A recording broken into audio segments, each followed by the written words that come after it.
अस्सलाम वालेकुम। ये दुकानदार इस वक्त जो है वो मुंह छुपा रहे हैं। 9 रमजान है और ये इस वक्त मैंने 8 किलो का वजन रखा है और ये 8.25 किलो वजन बता रहा है। और इस वक्त सारी लेडीज मौजूद है। ये देखिए रंगे हाथों आज ये चोर पकड़ा गया है।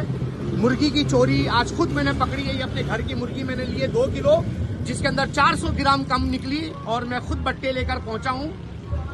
और ये देखें 8 किलो 650 ग्राम वजन बता रहा है। ये देखें आवाम के साथ लूटने के लिए इन्होंने कैसा ढोंग रचाया हुआ है।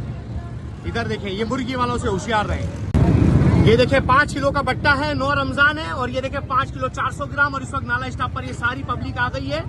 और ये देखें इन्होंने ये दुकानदार है, भाई मुंह इधर करो। ये देखें और 8 किलो वजन रख रहे हैं। तो ये देखें 8 किलो 650 ग्राम, 3-3 पाव की डंडी। ये देखें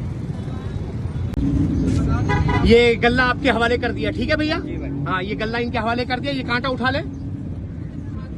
और इस वक्त फौरी तौर पर हिरासत में ले लिया गया है। न्यू कराची SHO फैजुल हसन साहब की फौरी कार्रवाई। मुर्गी के नाप तोल के अंदर 5 किलो के अंदर 3 पाव की डंडी मारने वाला इस वक्त गिरफ्तार। न्यू कराची फैजुल हसन की फौरी दबंग कार्रवाई। नाला स्टाफ के ऊपर इस वक्त क्रैक डाउन। अवाम उन्नास को महंगी मुर्गी और ऊपर से डंडी मारकर और ज्यादा महंगी मुर्गी देने वाला इस वक्त गिरफ्तार।